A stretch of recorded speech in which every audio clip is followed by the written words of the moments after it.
고품격 용기 있는 방송 더불어민주당 공식 팟캐스트 서당캐 31번째 방송 2부를 시작하겠습니다. 네, 서울시장 뺐어요. 네, 더불어민주당 공식 팟캐스트 서당캐. 네, 어땠습니까? 네. 네, 우리 1부에 이어서 박주민 의원님, 이은영 소장님 함께 해주시고 계신데요. 네, 안녕하십니까. 잘 뺐죠, 서울시당. 네, 나중에 혼나는 거 아니에요? 혼나실 것 같아요. 서울시장은 왜 자기를 뺐냐고 그러고, 당에서는 왜? 뭔데? 이러면서. 그러면 전 죽는 거네. 근데 이제 많은 분들이 서울시당 팟캐스트라 그러면요. 네. 서울 시민만 듣는다고 생각을 하시더라고요. 예. 이건 뭐 제가 지난번에 스웨덴 갔는데 스웨덴에 네. 있는 교포가 서당캐 진행자 김용호 아니냐고. 정말요. 글로벌한 방송이네요. 좀 스웨덴 듣고 계시죠? 네. 내가 그 여성분인데 그 한국 식당에서 서빙을 하시래요, 그분이. 네. 너무 외로우니까 팟캐스트를 듣는데 서당캐를 듣는 거예요. 네. 외국에서 진짜 팟캐스트를 많이 들으시더라고요. 외로우니까. 네. 네. 또 방송도 뭐 시간대가 안 맞고 그러니까. 그래서 이게 서울시당이지만 결국 이제 우리 중앙당 팟캐스트가 잠시 좀 방송이 네.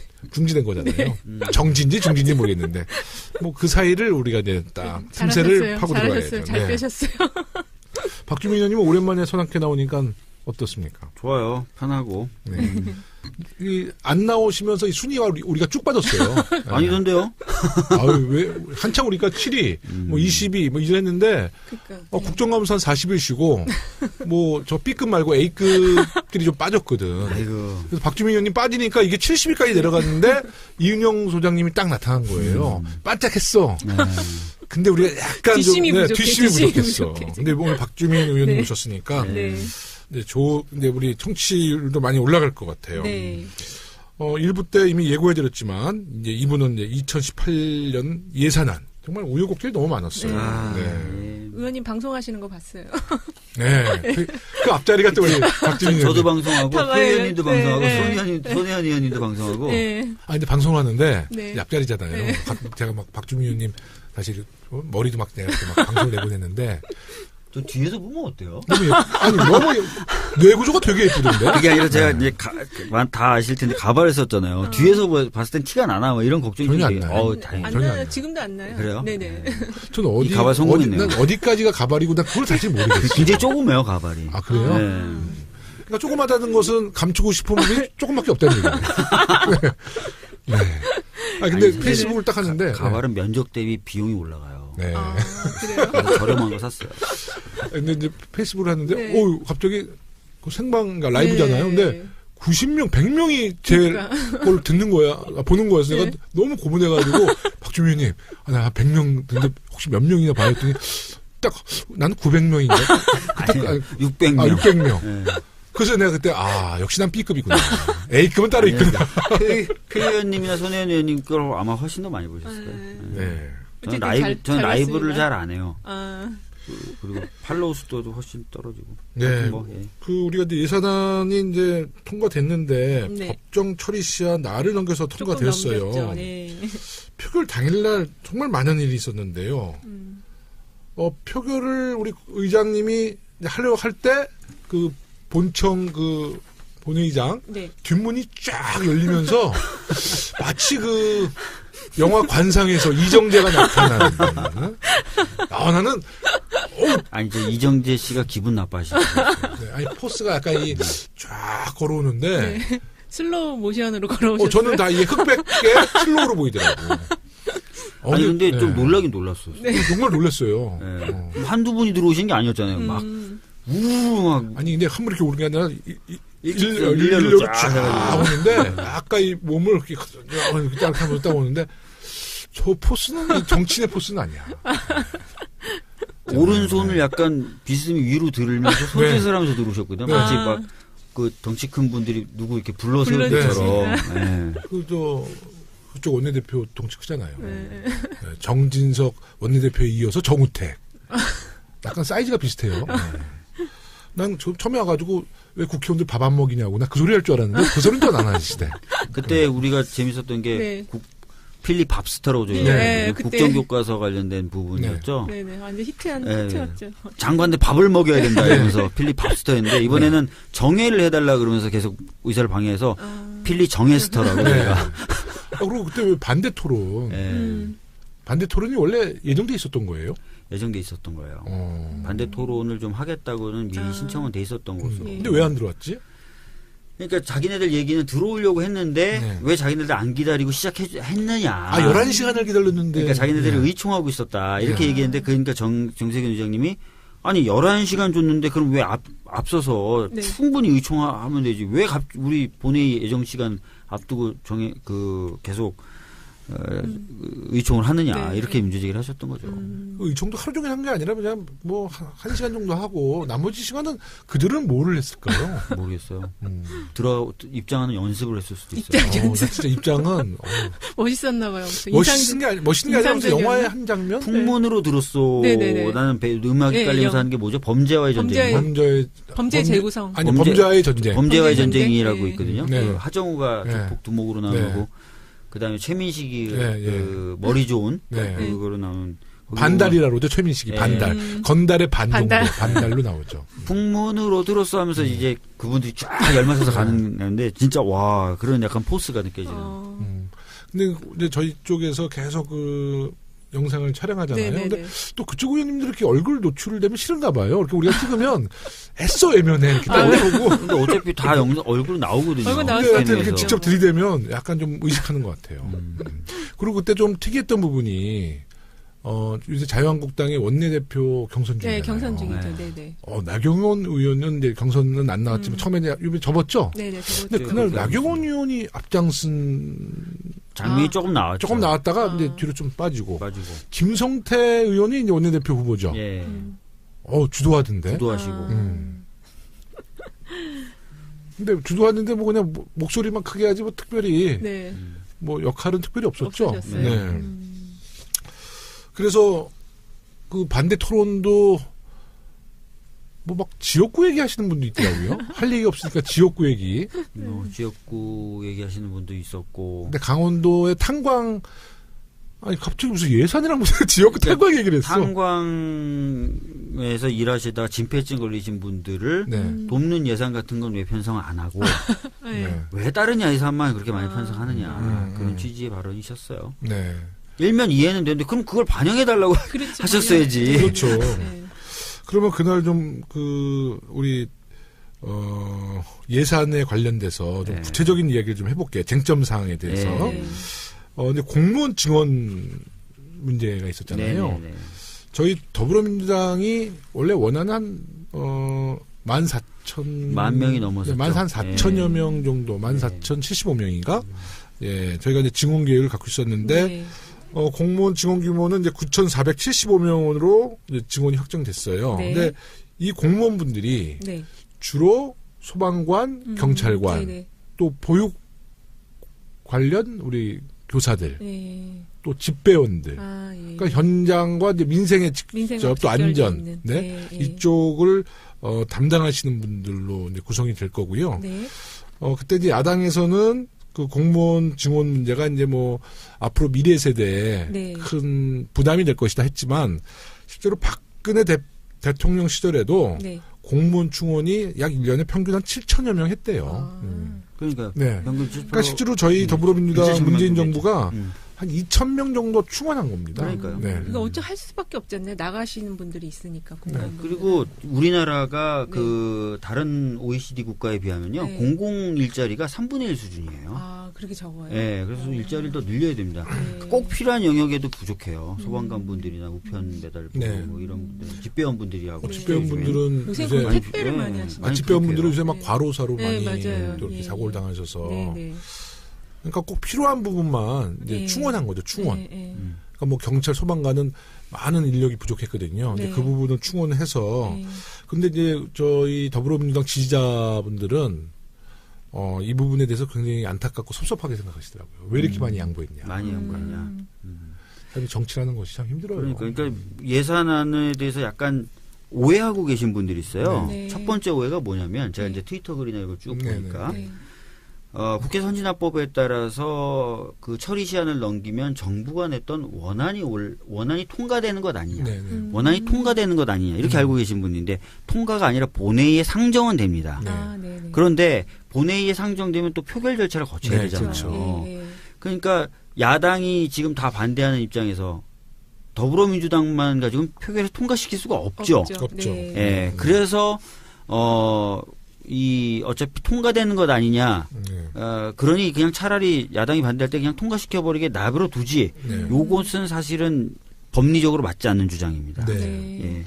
그러니까 그 부분을 약간 오해하시고 SNS에 잘 지적해 오해하시고 주셨어요. 그런 말씀을 많이 쓰시더라고요. 근데 그건 아니다. 그래서 어떤 경우의 수든 결국 본회의 통과를 위해서는 야당과 일정 정도 협상. 그렇죠. 과반수를 넘기기 위해서는 적어도 국민의당 정도하고는 얘기가 돼야 되는 거예요. 네. 현재 구조가 뭐 그렇게 돼 있고. 구조가 그렇죠. 네. 그러니까 우리가 21대 총선에서 네. 과반만 넘기면 네. 우리 이제 지지자분들이 원하는 그런 예산도 우리가 확실히 좀 만들 수 있는데 지금의 현실로는 야당과 협상을 안 할 수가 없잖아요. 네. 그렇죠. 협상을 안 하면 우리의 원안이 안 되니까. 네. 그래서 이제 만약에 통과가 안 됐으면 내년에는 준 예산이라 그래가지고요.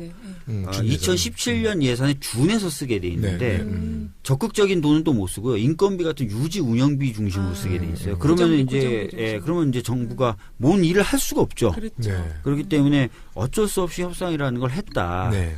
그거를 좀 우선 이해해 주실 필요가 있어요. 하여튼 우리 지자분들은 우리가 9,475명 지원한 것에 대해서 조금 안타깝지만 좀 이해 좀 해달라는 말씀을 좀 드리겠습니다. 다음에는 이제 최저임금 인상에 따른 일자리 안정자금 지원 2조 9,007억 원 편성했는데요. 거의 다 확보했죠. 3조를 우리 더불어민주당이 3조를 거의 다 확보했어요. 이게 실제로 회사에서 이 돈을 받을 수 있다고 그렇게 알려져 있던데 13만 원인가 맞나요? 맞습니다. 네. 그러니까 190만 원 임금이 안 되는 분들에게는 13만 원씩 주는 것으로 되어 있습니다. 근데 여기 이제 조건이 하나 있잖아요. 2019년 이후 재정 지원은 2018년 규모를 초과하지 않는 범위에서 편성한다. 근데 이건 야당이 해서 조건을 붙인 거죠. 네, 맞습니다.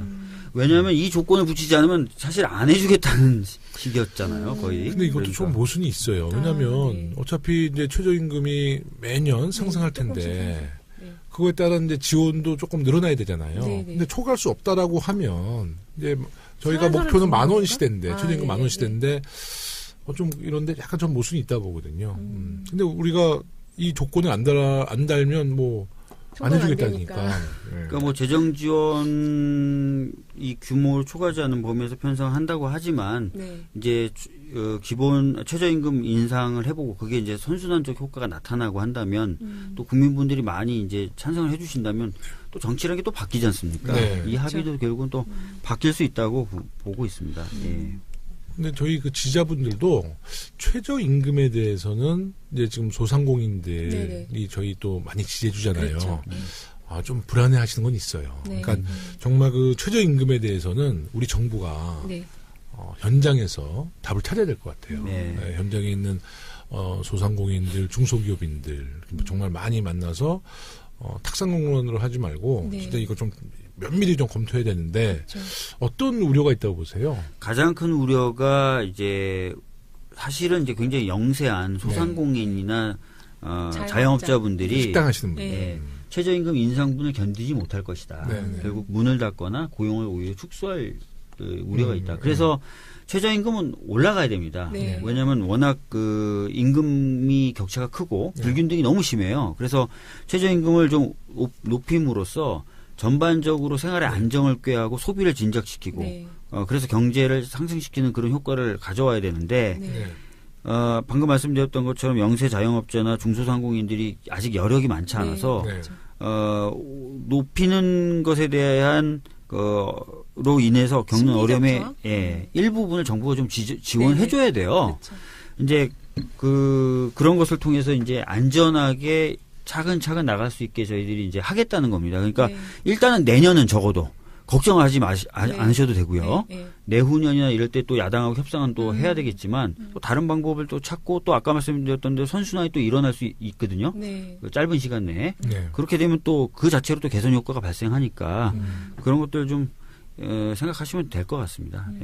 그러니까 동네 식당 가면 이제 그 동네 식당 사장님들이 이러면 우리 알바생들 어떻게 쓰냐 막 그렇죠. 걱정을 많이 하시는데. 얘기하시죠. 네. 하여튼 이거는 시장 많이 다니시잖아요. 네, 많이 얘기 다녔죠. 많이 들으실 네. 것 같아요. 네. 근데 이제 이 안에는 뭐 우리 문재인 정부가 최근에 이야기하고 있는 뭐 소득 주도 성장 네네네. 네. 뭐 이런 부분도 여기서 기대를 거는 그럼요. 부분이죠. 예. 왜냐하면 이제 뭐 재벌들이나 부자들한테 뭐 많은 혜택 주고 우리가 했는데 이 사람들이 결국 그 자기들의 어떤 그 수혜받은 부분에 대해서 네. 사회에 다시 환원을 안 해주니까 안 하죠. 네.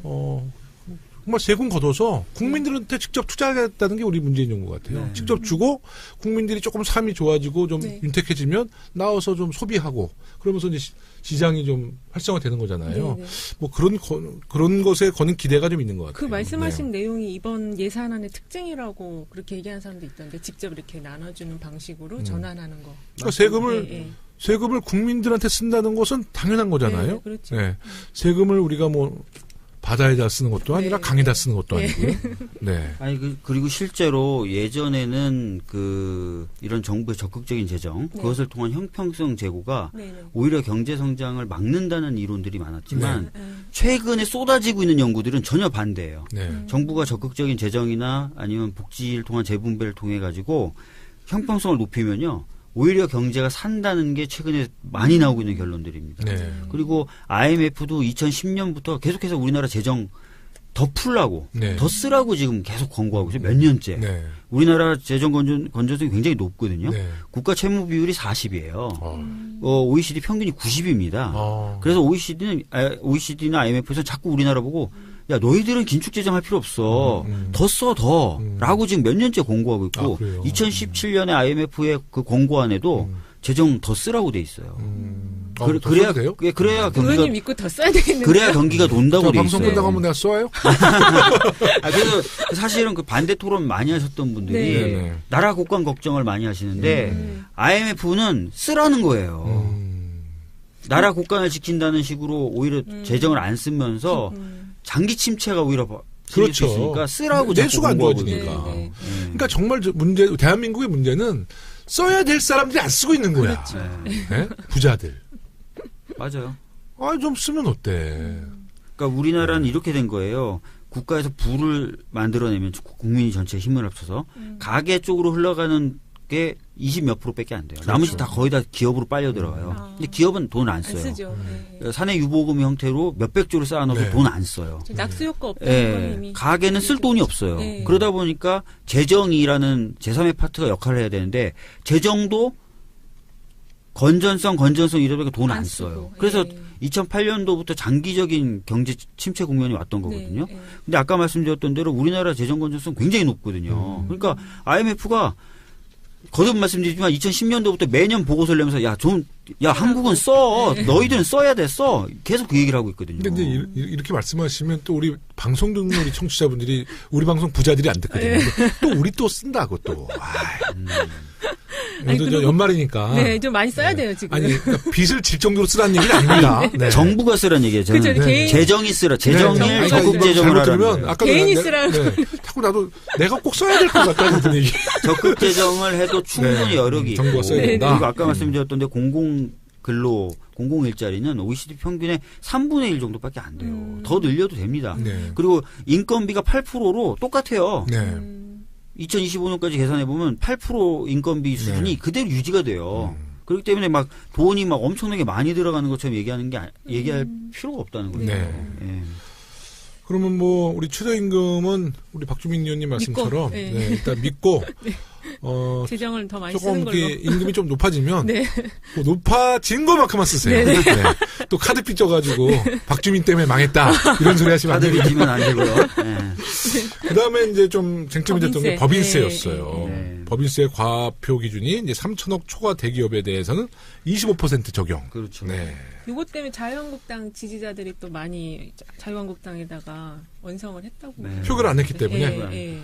근데 그 사람들 진짜 웃겨. 근데 표결했었으면 이거 다시 통과 못했어 우리가. 우리가 100표 한 차이가 100표 정도 났죠. 네. 그러니까 자유한국당이 100석이 넘으니까 네네. 120석인가 네. 되나? 네. 큰일 날 뻔했네 들어왔으면. 네. 욕 많이 먹고 있죠. 네. 조금 그 법인세는 좀 더 확대해야 되는 거 아닌가요? 사실 그 우리나라의 법인세가 높다라는 얘기도 있어요. 그리고 외국에서는 좀 법인세를 오히려 깎는 네, 추세도 미국은 있다라고 그랬지만. 얘기를 하고 있어요. 근데 네. 문제는 이 형식적으로 드러난 과세율을 볼 게 아니라요. 네. 네. 실질적으로 부담하는 과세율을 봐야 되는데요. 그럼 우리나라 더 낮습니다. 음. 그래서 그런 걸 감안했을 때 이 25% 정도로 올리는 것이 그렇게 큰 부담이 안 되고요. 네. 3천억 초과 대기업에게 적용한다 그랬잖아요. 네. 3천억 초과 대기업이 77곳밖에 안 돼요. 네, 맞습니다. 그리고 이 3천억 넘는 대기업들은 세금 충분히 낼 정도 여력이 네. 있으니까 네. 걱정하지 너무 마세요. 걱정하지 않으셔도 돼요. 네. 우리가 너무 걱정을 많이 하네요. 그러니까 아니, 네. 제가 그 말씀 한번 드린 적이 있어요. 네. 노무현 대통령 때 종부세. 네, 네, 종합부동산세. 네, 그때 네. 워낙 종부세에 대해서 막 공격하는 네. 분들이 많았잖아요. 네, 네. 실제로 그래서 그때 어떤 재밌는 인터뷰가 있었는데 서울역에 노숙자분을 어떤 언론에서 인터뷰를 한 거예요. 요즘 네. 어떠세요? 이게 너무 힘들다는 거예요. 그래서 왜 힘드냐 그랬더니 종부세 때문에 힘들다고. 종부세 그 당시 1% 정도의 사람에게만 부과되는 세금이었는데 너도 나도 힘들는데 그러니까 이거 걱정 안 하셔도 돼요. 그러니까 갑자기 종부세 얘기해서 그런데 그때 무슨 선거 있을 때 이제 네. 종부세로 이제 그때 그 당시 지방선거나? 네, 지방선거 때 같아요. 근데 네. 저는 그때 제가 이해가 안 갔던 게 강남에서 좀 이렇게 정말 그 대저택에 사시는 분들이 네, 종부세에 대해서 반대하는 뭐 그 당시 이제 새누리당을 네. 뭐 지지하고 뭐 민주당 반대하는 건 좀 이해가 됐어요. 네. 왜 서대문 주민, 은평구 주민들이 왜 종부세를 갖고 막 우리를 비판하더라고. 혹시 거기 많이 계신 거 아니에요, 종부세? 아니, 없어요. 그래서 제가 진짜 아닌데 왜? 네. 네, 그래서 이 지금 3천억 넘는 초과 대기업 25% 적용한다고 해서 걱정하실 필요 없어요. 네. 근데 이런 게 언론에서 정확하게 얘기를 안 해주기 때문에 좀 이게 인식이 좀 잘못되어 있는 경우가 많은 것 같아요. 그러니까 제가 우리 방송이 오늘 한 30만 명 들을 거거든요. 네, 그 네. 중에 단 한 명도 적용 대상이 없어요. 법인세. 네? 25% 너무 적용. 장담하시는 거 아니에요? 들을 수도 있어요. 한두 명 혹시 정도. 재벌가가 이걸 또 듣는 거 아니야. 근데 이거 딱 듣자마자 끌 거예요. 네, 우리 방송은 듣자마자 끌 거고. 그다음에 네, 아동수당하고 아동수당. 기초연금. 네네. 2인 가구 기준 소득 수준 90% 이하만 네. 0세에서 5세. 근데 요거가 아동에서. 칭찬을 많이 받고 있죠. 그 예산이 거의 SOC 중심으로 편성이 되는데 네. 이제 그 흐름을 복지 쪽으로 터닝 시켰다는 점에서 요 두 가지를 많이 드시더라고요. 근데 여기는 이제 그 90% 이하. 네네. 그러니까 이게 네. 보편적 복지로 가는. 네. 를 가야 된다가 또 이제 우리 많은 맞아요. 지지자분들의 이야기인데. 네, 네. 특히 아동수당은 그렇게 가야 될 것 그리고 같아요. 이게 문제가 네네. 원래는 6월 내년 상반기에 시작을 해야 되는데 네. 이 자유한국당 애들이 6월 달에 지방선거에 영향을 미치기 때문에 9월 달로 9월부터. 미루자고 했는데 전 저열받는 게 네. 우리 아이가 내년에 만 5세인데 6월생이에요. 그래서 9월에 하게 되면 전 적용 대상 한 달도 못 받아. 좀 오묘하네요. 네. 이건 뭐 저는 이거 농담이었지만 자유한국당 네. 의원분들이 그 사실을 알았을 거예요. 알고서 그렇게 한 것 저를 같은데. 타겟으로 해서. 타겟으로. 야. 그다음에 기초연금. 네. 기초연금도 9월부터 25만 원. 이것도 9월부터네요. 네. 네. 두 그러니까 가지다. 아니 자유한국당이 진짜 그랬다는 거예요. 네. 6월 원래 7월로 하자 그랬대. 그래서 우리가 그러면 7월에 하자. 그러니까 지방선거 얘기를 하도 하길래 그럼 우리가 예. 7월로 하겠다 그랬더니 7월이면 지방선거 직전이기 때문에 아니, 바로 후기 바로 때문에 후기. 영향이 있다. 9월에 하자고 그랬대요. 네. 참 이런 그래서 거는 머리 잘 써요. 이 사실을 네. 널리 알려드려야 돼요. 네. 이미 방송에서 우리가 알리고 있잖아요. 네네. 내막을 다. 애기까지 네. 얘기하면서. 자유한국당 분들이 이거를 누출한 거다. 네. 음. 아니 매일 지역에서 경로당 가서 어르신 하면서 어떻게 이러냐고. 아니, 하루에도 빨리 좀 더 연금 드려야 될 거 아니에요. 그분들은 안보 하면서 또 안 안보 하시고 네. 네, 어르신 하면서 안 어르신 하시고. 네. 그래서 이번에 그 쟁점 사항들 좀 보긴 봤는데요. 네. 어떻습니까? 근데 저희가 이제 좀 얘기를 예산안 처리와 관련해서 얘기를 했는데 예전에도 보면 예산안 처리할 때면 쪽지 예산이나 네. 또 뭐 밀실 협상이다 이런 얘기 많이 했잖아요. 네.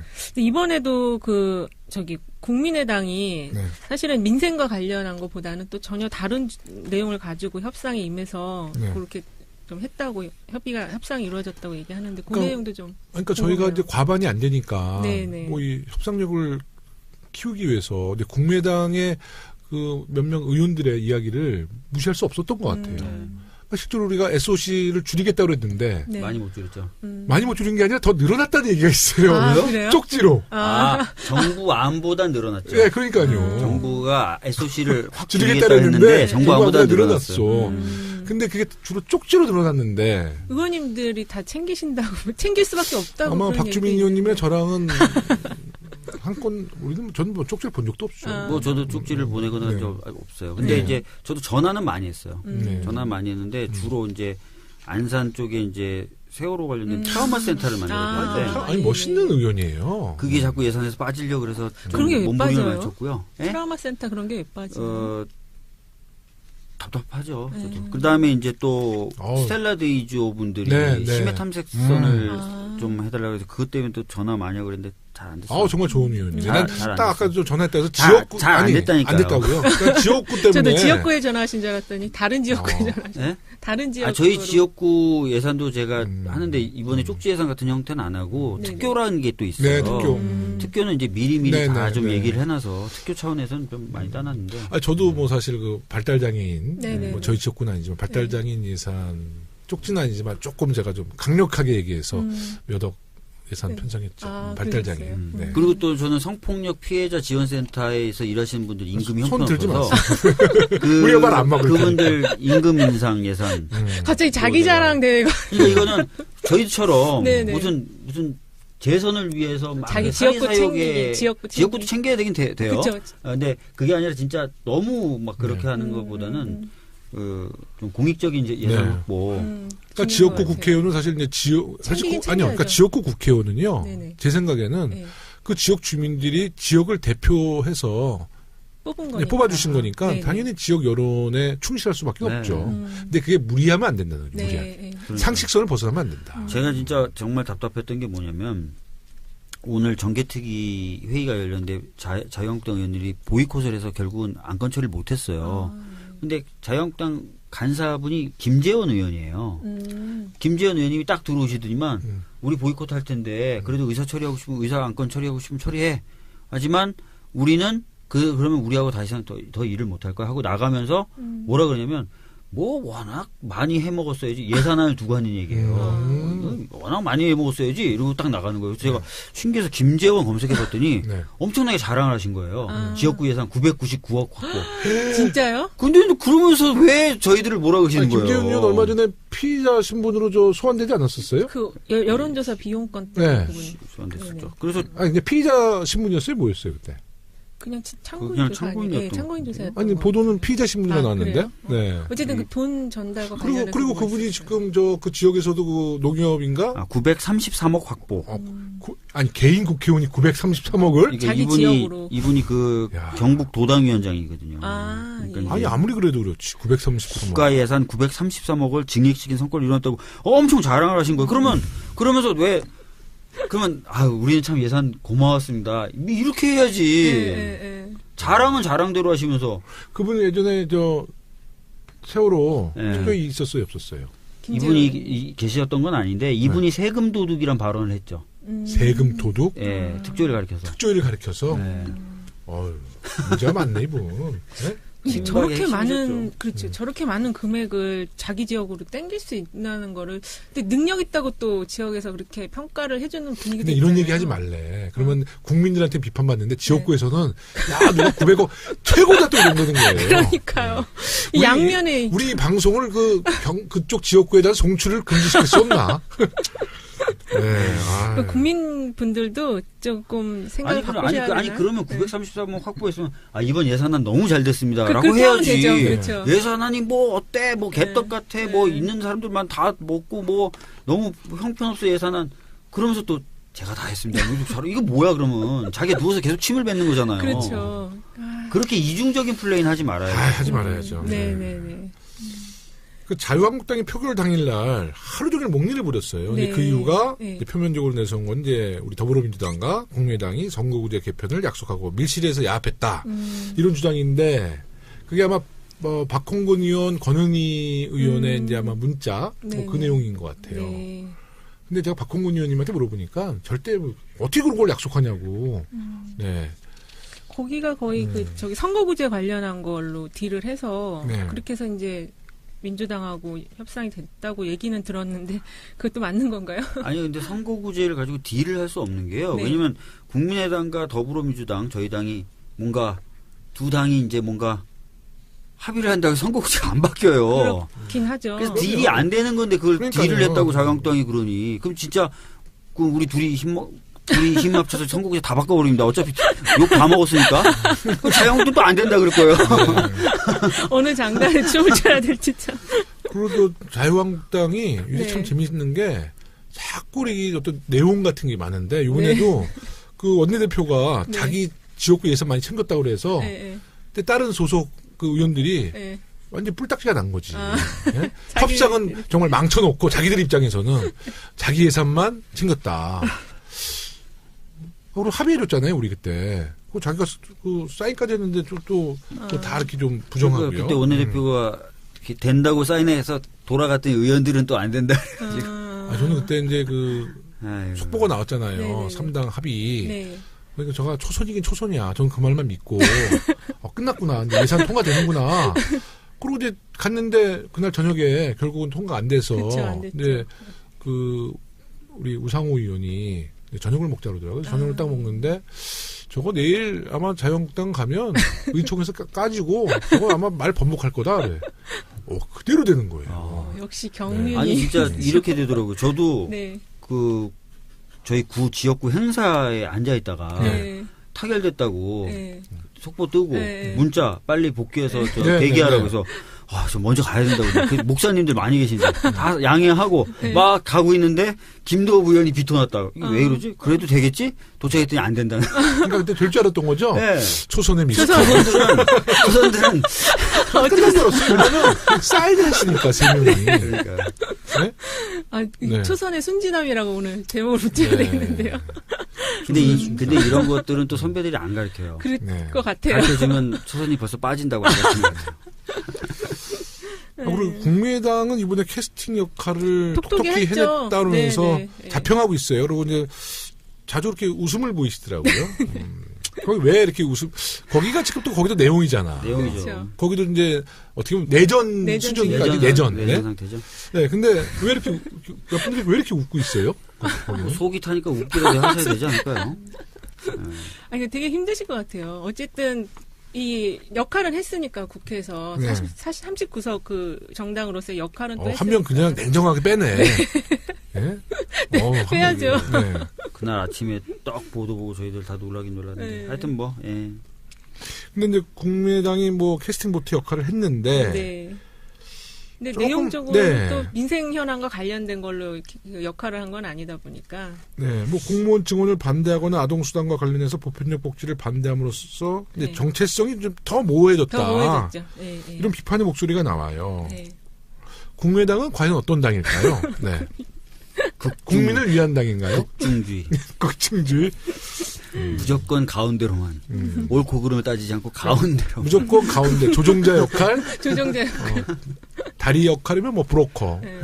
네. 근데 예전에는 보면 예산안 처리와 관련해서 항상 연말에 그 몸싸움을 했잖아요. 네. 이번에는 국민의당도 좀 평가를 해주죠. 뭐. 네. 그런 거는 없이 그냥 어쨌든 조금 며칠 늦었지만 통과는 시켰으니까 저희가 그 몸싸움하는 거 보는 거 너무 힘들었거든요. 네. 국회의원들 몸싸움 하시는 거. 근데 국민의당이 이번에 뭐 저희 당과 네. 뭐 좀 많은 이제 뭐 협상을 했고 네. 그러면서 이제 바른정당과는 조금 거리가 또 멀어졌죠. 멀어진 것 같아요. 유승민 의원이 어떤 생각을 할까요? 국민의당에 네. 대해서 믿을 수 없는 정당이다 생각할까요? 어떻게 생각할까요, 유승민? 네. 뭐, 저희가 지금 얘기했지만, 과연 국민의당은 어떤 당일까? 네. 이런 얘기가 지금 화제에 올랐었잖아요. 네. 네. 유승민 의원의 머릿속에도 과연 국민의당은 어떤 당일까? 이 생각이 믿을까? 말까? 네. 아니 오늘 그 국민통합포럼에서 안철수 대표가 또 사과해서 또 분위기 조금 또 좋아졌다고 하더라고요. 그래요? 사과를 했어요? 네, 사과했대요. 무슨 이렇게 사과를 해요? 이게 저쪽하고 정책 연대해서 음. 처리한 거에 대해서 또 좀 심심한 사과 표현을 했다고 하더라고요. 국중주의. 그러니까 극중주의를 하려면 누구와도 타협하지 않고 누구한테도 사과하지 않아야 되는 거 아니에요? 아니, 저쪽 가도 사과하고 이쪽 가도 사과하고 그것도 국중주의. 네. 하여튼 양쪽에 공평하게 해야 되는 거 그러니까 아니에요? 중간쯤 하자. 중간쯤 하자. 그 배신과 배반의 계절이가 국회에 지금 휘몰아치고 있는 것 같네요. 그러면 사과를 또 받아줬대요? 그런 것 같던데 아까 기사로는 그랬는데 또 모르죠. 집에 가서 또 막 속상해서 그러실지. 근데 유승민 의원 같은 경우도 이제 바른정당이 원내교섭 교섭단체가 아니니까 숫자를 좀 늘려야지 되잖아요. 그렇죠. 현실이. 그러니까 유승민 의원이 이제 사과를 했을 때 고개를 끄덕끄덕 했을지언정 마음속으로 국민의당은 과연 어떤 당일까? 그렇죠. 믿어야 될까 말아야 될까? 근데 그 고민이 깊을 거예요. 깊으실 것 같아요. 네. 그 관련해서 여론조사가 하나 있는데, 그래요. 네. 그 데이터 리서치에서 4일, 5일 이틀 조사를 했는데 경북도민 대상으로 843명 대상으로 조사를 했거든요. 네. 근데 이제 그 바른정당이 어디랑 통합해야 되냐, 네. 자유한국당과 통합해야 된다. 이게 한 31% 나왔어요. 31%. 예. 그리고 독자 생존해야 된다가 23.8%, 국민의당과 해야 된다가 14.0%, 그다음에 잘 모르겠다가 31.2% 이렇게 나왔거든요. 잘 모르겠다는 게 거의 뭐 알아서. 네. 해라 이런 비판이 있을 것 같은데. 네. 근데 어쨌든 그 바른정당의 그 모태가 되는 지지자들은 자유한국당과의 통합을 지금 많이 요구를 하고 있기 때문에. 그러니까 뿌리가 같으니까. 네, 그렇죠. 네. 그래서 좀 여러 가지로 유승민 대표도 고민이 많을 것 같긴 해요. 독자 생존. 한번 하지, 독자 생존 좀. 그러기에 너무 지금 존재감이 없으니까 의석수가 작아서 이게 아무래도 원내에 진입해서 교섭단체가 돼야지 눈에 띄니까요. 네. 협상 주체도 안 되고. 그렇죠. 우리 우원식 원내대표가 왜 그랬을까요? 다른 원내대표 간사들은 막 900억씩 챙겼는데 우리 우원식 대표는 1억 2,500만 원 예산을 확보했대요. 지역구 예산. 혼날 것 같은데요. 네? 저쪽은 900억. 이 얘기하면 또 노원구에서 난리 나겠는데. 그러겠는데. 이건 노원구에는 송출이 안 되는 거예요. 네. 노원구도 송출 막아주세요. 근데 이런 게 원래 어떻게 이렇게 알려지죠? 이게 좀 잘 안 알려져야 되는 거 아닌가요? 그게 아마 이게 취재가 가능할 거예요. 취재가 가능하고 또 한간에 이런 게 있었어요. 이번에 협상할 때 정작 갈등은 많았지만 협상 당사자들은 꽤 챙겼다더라. 이런 풍문이 많이 돌아서. 그런 것도 얘기가 있더라고요. 그래서 아마 우원식 대표 쪽에서 좀 정리해서 좀 자료를 공개하고 그랬을 가능성도 있어요. 근데 하여튼 어떤 경로든 간에 1억 2,500은 좀. 아까 박주민 의원님 말씀하셨지만 우리 초선 의원들도 이제 안전이나 재난 이런 것을 예방하기 위해서 이제 특교 신청 같은 걸 하거든요. 특교 신청에도 우리 초선들도 한 7억 이 정도 특교를 확보할 수 있는데 5억 또는 7억은 받을 수 있어요. 대표가 1억 2,500만 원이다. 그러면 우리가 좀 특교 신청을 좀 우원식 원내대표 좀 지원을 할까요? 초선들이? 그래야 되겠네요. 아니 이게 칭찬해줘야 되는데요. 참 착한 대표죠. 네, 양심적인 거지. 그러니까 아까 말씀드렸잖아요. 자유한국당은 모든 그 예산을 자유한국당 입장에서 망쳐놨는데 원내대표가 자기 지역구권은 엄청 챙겼다는 거 아니에요. 그러니까 이게 조직의 리더로서 이렇게 되면 리더십 다 상실하거든요. 우원식 원내대표 얼마나 괜찮습니까? 지역구 의석을 잃어버리지 않을까요? 그러면 안 되는데. 네, 좋은 분이다. 이 정도 살신성이 나는 분이다라는 걸 꼭 생각을 좀 해주시는 것도 필요할 것 같아요. 지역구민들 저 응원 많이 해주셨으면 좋겠습니다. 네, 박수 좀 보내주시고요. 박주민 의원님은 이제 지역 예산 얘기가 나왔으니까 은평구의 지역 예산이 꼭 필요한 게 어떤 게 있을까요? 저희는 이번에 저희가 좀 확보한 예산이 특교 말고도 또 확보한 예산 하나 있긴 있어요. 그거는 이제 작년부터 계속 제가 얘기를 해서 맨날 쫓아다녀가지고 말을 안 해도 그냥 작년에 얘기했던 게 반영이 챙겨졌던데 고등학교인데 굉장히 오래됐는데 급식실이 없어가지고 애들이 교실에서 밥을 먹는 교실에 이제 교실로 급식을 날렸는데 그게 너무 힘들고 어렵다 그래서 급식실 예산 잘하셨네요. 나머지 이제 특교로 조금씩 다 했어요. 제가 이 급식실 관련된 초등학교 모 초등학교 이름만 안 밝히겠습니다. 모 초등학교인데 만났어요 그 학부모님들을. 급식실이 있긴 있는데 너무 환경이 안 좋대요. 쥐가 나온대. 아직 쥐가 나오는 그래서 제가 그것을 밤에 이제 촬영하려고 그래서 제가 SBS나 이런 데다 보내려고 그랬어요. 근데 그렇게 되면 그 학교가 이미지가 너무 나빠질 것 같아서 결국 이제 안 했어요. 근데 정말 우리나라 그 초중고 급식실 굉장히 환경이 열악하더라고요. 급식실 없는 학교도 많아요, 사실은. 경기도 쪽에는. 그래서 지금 급식실 예산을 좀 챙겨달라고 하는 학교가 되게 많아요. 저희 지역에. 저희 서대문 을구는 도시철도 서비스 수율 0%.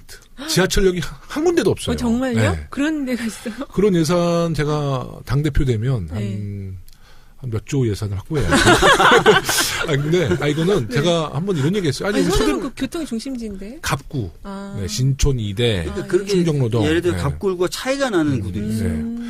아니 저희는 주로 남가자 1, 2동, 북가자 1, 2동, 홍은 1, 2동, 홍제 3동인데 지하철역이 한 군데도 없어요. 그래서 지금 제가 지하철 노선 만들어서 지금 그 서울시에 이제 타당성 조사를 하고 있죠. 경전철인 건가 아니면 지하철? 뭐 지하로 다니니까 지하철이지만 이제 뭐 한 4량에서 한 6량 정도 되는 경전철이죠. 그래서 근데 이런 예산도 참 막 얘기하기가 참 어렵더라고요. 그렇죠. 네. 근데 뭐 지금은 아직 저희가 예산 확보할 때는 아니고 이제 그 도시철도 계획안에 좀 들어갈 수 있도록 노력하고 있는데요. 박주민 의원님 많이 도와주세요. 아니 왜냐하면 저희 지역에 지나가는 경전철이 지나가시거든요. 그러니까 서부경전철. 그거는 이제 2020년도 전후에 착공이 시작됐는데 그 지나가는 것도 을구에는 딱 한 군데 지나가요. 네, 명지대 근처 딱 한 군데. 네. 왜 이렇게 짠하죠? 네, 근데 지역구 얘기 하면 방송의 질이 떨어집니다. 사실 국회의원들이 자기 지역구 얘기하는 게 제일 얄미워. 그죠? 네. 그럴 수 있죠. 그만 해야겠습니다. 그래서 이제 뭐 좀 결론을 내야겠어요. 문재인 정부의 첫 예산안. 네. 평가는 어떻습니까? 그러니까 많은 분들이 이번 예산안의 최종 결과를 보시고 실망하시는 경우가 많아요. 이해 충분히 합니다. 이해 충분히 하지만 아까 말씀드렸던 것처럼 이 협상을 안 하면 통과시키기가 어려운 상황에서 꽤 방어했다라는 생각이 들고요. 그래서 이제 문재인 대통령님도 수고했다고 기재부에 피자 300판 국회의원들한테도 한 판씩 좀 주시면 좋을 것 같은데. 나 그거 받으면 나는 안 먹어. 냉장고에다가 영구 보존. 그래서 그런 평가가 있다는 것도 좀 염두에 더 주셨으면 좋겠어요. 100% 잘했다는 건 아닙니다. 하여튼 뭐 국민 여러분들께는 이제 한편으로 굉장히 송구스러운 마음이 있죠. 박주민 의원님처럼 하여튼 우리 원내가 정말 노력 많이 했습니다. 많이 했고요. 이번에 그 예산과 관련해서 좌파 포퓰리즘 예산이라는 또 이렇게 지적이 있더라고요. 근데 이거는 아까 박주민 의원님 말씀 들어보니까 재정의 어떤 적극적 역할이 필요한 우리나라는 그게 더 필요하다고 말씀을 해주셨기 때문에 이런 거는 좀 약간 네거티브적인 이야기들이라고 받아들여야 될 것 같아요. 그러니까 이번 문재인 정부의 첫 예산은 사람 중심의 세상을 만들기 위해서 모든 예산을 사람에게 직접 투자했다, 투입했다. 또 사회적 약자를 위한 예산을 많이 확보했다. 뭐 이런 거 아니겠어요? 좀 더 많이 했어야 되는데 좀 약간 이제 미흡한 게 좀 아쉬운 점이에요. 21대 무조건 과반 넘겨서 사람 중심의 세상을 만들 거고요. 우리 이은영 소장님 이제 나오셨으니까 이제 마지막으로 한 주간의 여론 동향을 좀 살펴보겠습니다. 이 코너가 참 재밌어요. 그 지난번에 우리 그 방송에 나와주셨던 그 김대진 대표님, 거기 조원 CNI에서 조사를 했었어요. 그래서 이제 근데 여기가 지금 국정 지지도가 66.3%로 조금 낮게 나왔더라고요. 왜 낮게 나왔죠? 근데 이 ARS 조사가 아무래도 이제 그 응답하기가 조금 더 자유로우니까 이제 부정적 평가를 하는 사람들이 좀 자기 의견을 조금 더 많이 표출을 하는 거죠. 그리고 적폐청산과 관련한 거에 대해서는 그 적폐청산을 어디까지 해야 되냐. 지금 이제 적폐청산과 관련한 이야기들이 많이 되고 있는데 이명박 정부까지 해야 된다가 47.1%. 거의 과반이네요. 그리고 노무현, 김대중 정부까지 해야 된다가 28.6%. 그다음에 박근혜 정부까지가 10.2%. 그다음에 적폐청산이 불필요하다가 8.6%. 이 8.6%가 적폐죠. 그럴 가능성이 높아. 그리고 잘못을 했다고 5.5% 이렇게 지금 나왔어요. 그래서 이게 사실은 이명박 정부하고 박근혜 정부까지 합치면 한 57% 되니까 60% 한 10명 중에 한 6명은 적폐청산을 박근혜 이명박 정부 다 해서 좀 빨리 추진 더 해야 된다. 이런 생각을 갖고 계신 것 같습니다. 그리고 또 그 리얼미터 조사 결과인데요. 여기는 지금 국정 지지도가 그 4일에서 6일 날 조사한 건데 1,516명 조사한 거고요. 여기는 지금 현재 대통령 국정수행평가 70.8%가 나왔어요. 그럼 조원 CNI랑은 좀 차이가 있네요. 그래서 이제 이게 이제 이런 경우는 같은 ARS 조사라도 이 리얼미터라는 그 좀 회사 이미지가 또 영향을 미칠 수가 있거든요. 그래서 이쪽은 좀 진보 성향 분들이 좀 또 많이 응답을 했을 수도 있고. 그래서 이게 조사가 사실은 좀 그 회사 이미지라든지 또 어느 시기에 했는지 또 조사 방법이 뭔지에 따라서 이게 숫자가 좀 약간씩 차이는 나요. 근데 잘못하고 있다는 좀 비슷하네요. 네네, 그거 23.8%니까 이제 요게 어떻게 보면 지금 이제 자유한국당 좀 보수 진영의 지지자들이 이제 요 정도로 지금 좀 많이 올라온 상황이다. 이렇게 볼 수 있는 거죠. 당 지지도는 뭐 10대 후반, 10% 후반대지만 부정평가가 이렇게 23%, 20대 초반으로 된 거는 이제 좀 결집이 시작되고 있다. 이렇게 볼 수 있는 상황인 것 같아요. 네. 정당 지지도는 어떻습니까? 정당 지지도는 크게 지금 큰 변화는 없는데 그 리얼미터 조사 보면은 더불어민주당이 48.6%로 조금 빠졌고요. 지난주보다. 그다음에 그 자유한국당이 18.3%, 바른정당이 6.0%, 국민의당 5.8%, 정의당 4.5%, 기타 정당이랑 잘 모르겠다가 한 16% 정도 나왔습니다. 네.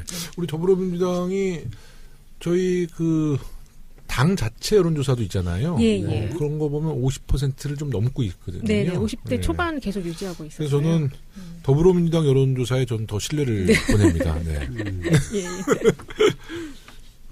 조사가 지금은 연말이고 하다 보니까 특별하게 이슈화되는 조사는 없는데 지금 이제 대통령님께서 다음 주에 지금 중국도 시진핑 12월 14일 정상회담 있으시잖아요.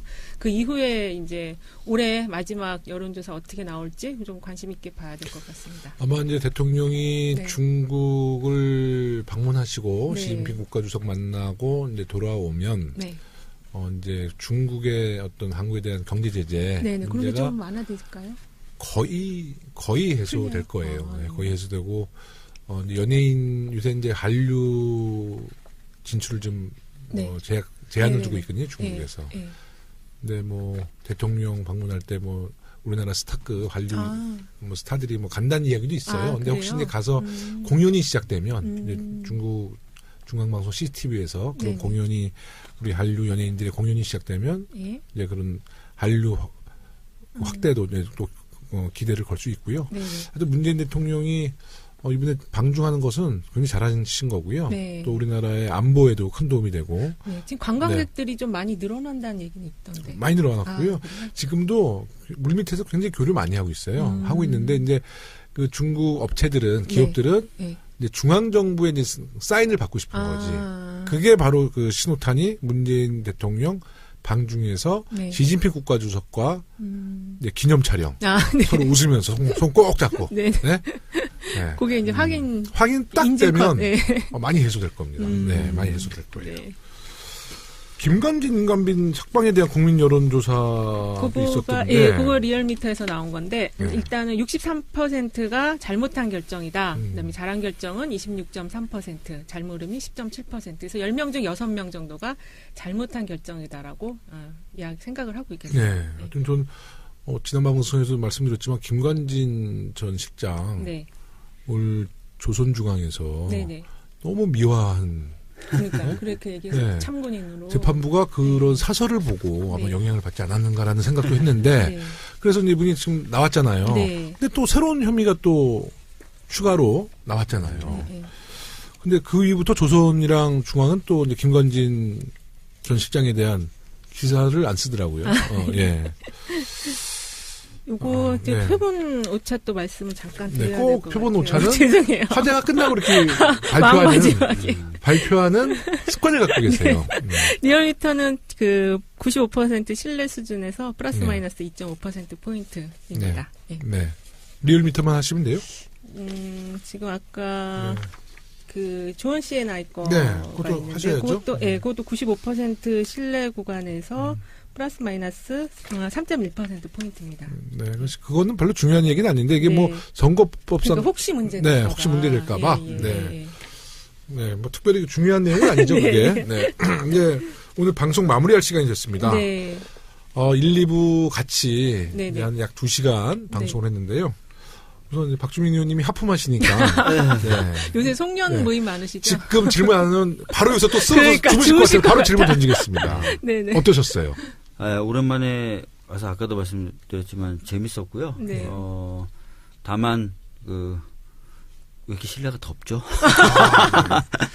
아니, 농담이고요. 네. 뭐, 재밌었어요. 그리고 예산 관련돼서 또 많은 분들이 궁금해 하셨을 텐데, 네. 조금이라도 도움이 됐으면 좋겠습니다. 네. 네. 박주민 돌아왔다. 네. 네, 이은영 소장님. 저도 오늘은 주제가 좀 어려웠어요. 네. 어려워가지고 좀 많이 좀 공부를 했고요. 네. 되게 좋은 시간이었고.